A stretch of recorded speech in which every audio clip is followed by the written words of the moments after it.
A9 ನ್ಯೂಸ್ಗೆ ಸ್ವಾಗತ. ನಾನು ಅಮೀನ್ ಶೇಖ್.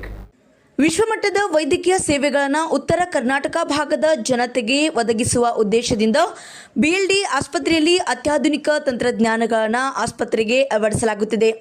ಈ ಹೊಸ 3D ಮತ್ತು 4K ಅನುಕೂಲ ಹೊಂದಿದ ವ್ಯವಸ್ಥೆಗಳು ವೈದ್ಯಕೀಯ ಶಿಕ್ಷಣ, ಸಂಶೋಧನೆ ಮತ್ತು ರೋಗಿ ಸೇವೆಯಲ್ಲಿ ಮಹತ್ತರ ಬದಲಾವಣೆಯನ್ನು ತರಲಿವೆ ಎಂದು ಬಿಎಲ್ಡಿ ಸಂಸ್ಥೆಯ ಅಧ್ಯಕ್ಷ ಮತ್ತು ಕೈಗಾರಿಕೆ ಮೂಲ ಸೌಲಭ್ಯ ಅಭಿವೃದ್ಧಿ ಹಾಗೂ ಜಿಲ್ಲಾ ಉಸ್ತುವಾರಿ ಸಚಿವ ಎಂಬಿ ಪಾಟೀಲ್ ಅವರು ಹೇಳಿದ್ದಾರೆ.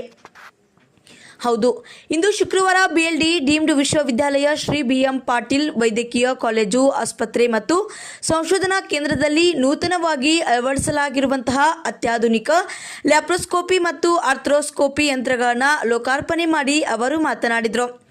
ವಿಶ್ವವಿದ್ಯಾಲಯದ ಆಡಳಿತ ಮಂಡಳಿ ಮತ್ತು ವೈದ್ಯಕೀಯ ತಜ್ಞರು ಈ ತಂತ್ರಜ್ಞಾನದಿಂದ ರೋಗಿಗಳಿಗೆ ಇನ್ನಷ್ಟು ಗುಣಮಟ್ಟದ ಚಿಕಿತ್ಸೆ ಲಭ್ಯವಾಗಲಿದ್ದು, ಆಸ್ಪತ್ರೆಯ ಶಸ್ತ್ರಚಿಕಿತ್ಸೆ ಸೇವೆಗಳು ಮತ್ತಷ್ಟು ಬಲವಾಗಲಿವೆ ಎಂದು ಹೇಳಿದರು.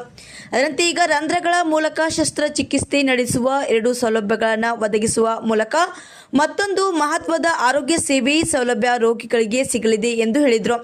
ಅದರಂತೆ ಜನರಲ್ ಸರ್ಜರಿ ವಿಭಾಗಕ್ಕೆ ಅತ್ಯಾಧುನಿಕ Karl Storz Rubina laparoscopy set, gall bladder ಚಿಕಿತ್ಸೆ, ಅಪೆಂಡಿಕ್ಸ್, ಹರ್ನಿಯಾ ಸೇರಿದಂತೆ ನಾನಾ ಜಟಿಲ ಶಸ್ತ್ರಚಿಕಿತ್ಸೆಗಳನ್ನು ಹೆಚ್ಚು ನಿಖರವಾಗಿ ನಡೆಸಲು ಅನುಕೂಲವಾಗಲಿದೆ. ಅಷ್ಟೇ ಅಲ್ಲದೆ ಆರ್ಥೋಸ್ಕೋಪಿಕ್ ಆಪರೇಷನ್ಗಳಿಗೆ ಬಳಸಲಾಗುವಂತಹ ಮತ್ತೊಂದು ಕೀಲುದರ್ಶಕ ಯಂತ್ರ ಎಲುವು ಮತ್ತು ಕೀಲು ಸಂಬಂಧಿ ಸಮಸ್ಯೆಗಳನ್ನು ಎದುರಿಸುತ್ತಿರುವ ರೋಗಿಗಳಿಗೆ ವರದಾನವಾಗಲಿದೆ. ಈ ತಂತ್ರಜ್ಞಾನ ಬಳಕೆಯಿಂದ ರೋಗಿಗಳಿಗೆ ಕಡಿಮೆ ನೋವು, ಕಡಿಮೆ ರಕ್ತಸ್ರಾವ ಹಾಗೂ ವೇಗವಾದ ಚೇತರಿಕೆ ಸಾಧ್ಯವಾಗಲಿದೆ. ಗ್ರಾಮೀಣ ಹಾಗೂ ಬಡ ಜನರಿಗೆ ಅತ್ಯುತ್ತಮ ಆರೋಗ್ಯ ಸೇವೆ ತಲುಪಿಸಬೇಕು ಎನ್ನುವ ನಮ್ಮ ಸಂಕಲ್ಪಕ್ಕೆ ಇದು ಮತ್ತೊಂದು ಬಲವಾದ ಹೆಜ್ಜೆಯಾಗಲಿದೆ ಎಂದು ಸಚಿವರು ಹೇಳಿದರು.